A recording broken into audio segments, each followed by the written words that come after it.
At this time, I'd like to call up the grandchildren of Opa Alwin, Manuel, Malika, Nico, and Izzy to come.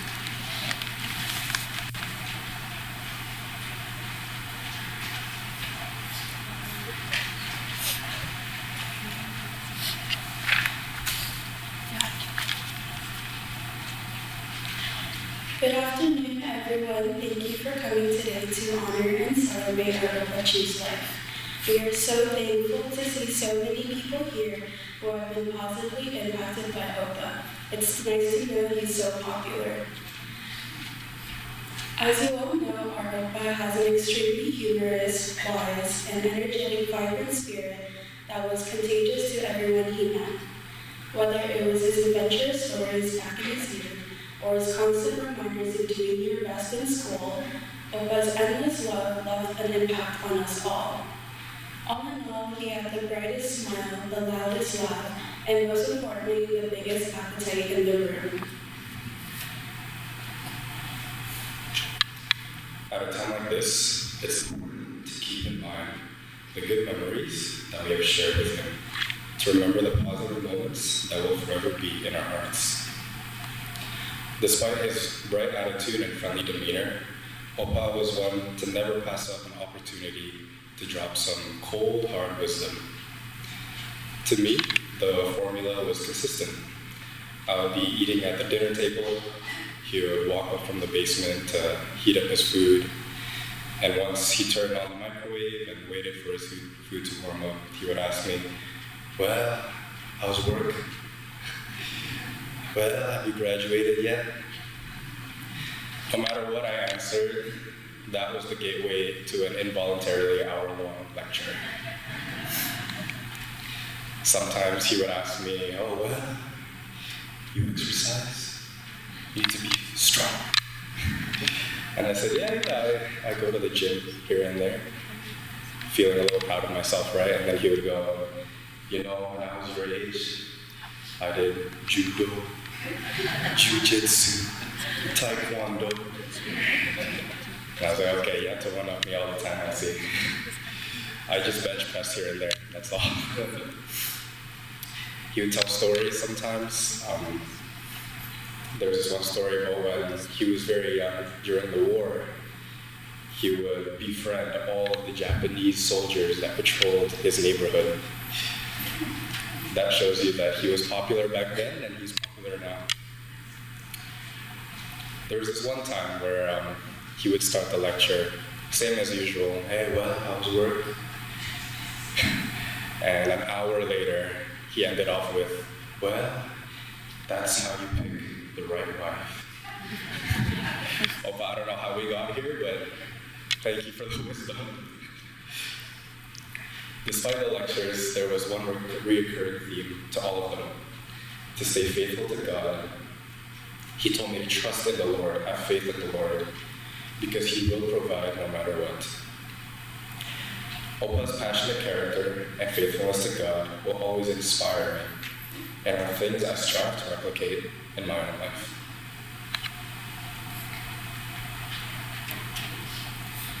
My most fond memory of Opa was when he attended my high school graduation. At the end of the ceremony, some students and I were on stage after winning an award, and Opa jumped over the barriers to take pictures of me.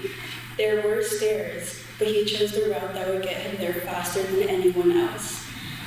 While families were standing on the line, at a distance, taking photos with their professional cameras, Opa stood right in front of the stage in his own line, taking pictures of me on his phone.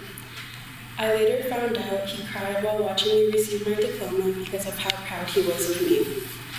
One thing about Opa was that he always made sure I knew how proud he was, and that stuck with me the most.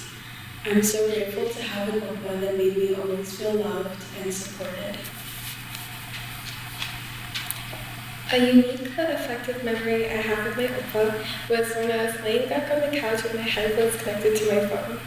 Opa came around to the living room and saw me with my headphones on, and continued to give me a half-an-hour lecture on why I should not use headphones and the negative impacts that they will leave on me in the long term. This eventually convinced me to not use them, So every time I would be over in Mississauga, I wouldn't use them for his sake. Even though it was about something as silly as headphones, I knew that Oppa was always looking out for me in everything that I did. One thing I won't forget was Oppa's curiosity for when we went grocery shopping. He would always love to spend a couple minutes in every aisle looking at the items they had. We would sometimes even lose him in the store, and when we would find him, he was often holding his favorite food, which was fish. These are only a few amazing memories and stories that we have from Oppa Chi. We will deeply miss the hour-long lectures, word of encouragement, and you can't forget about the aggressive but passionate pat on the backs to remind us how much he loved us. If there's one thing to learn about him, it's his undeniable faithfulness and trust towards God. A verse that emulates his faith is, "Fear not, for I am with you. Be not dismayed, for I am your God. I will strengthen you, I will help you. I will uphold you with my righteous hand." Isaiah 41, verse 10. Thank you until we meet again, Eulogy.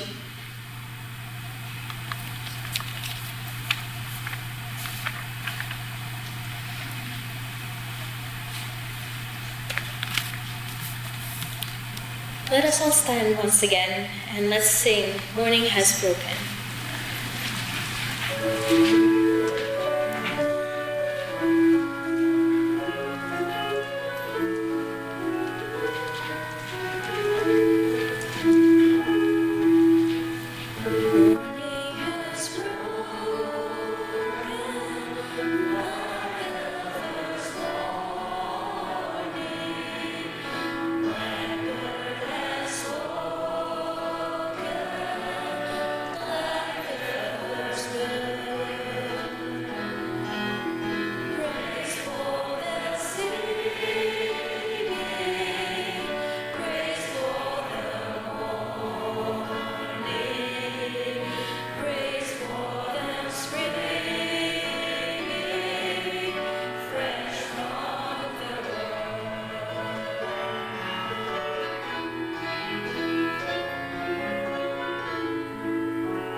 You may be seated.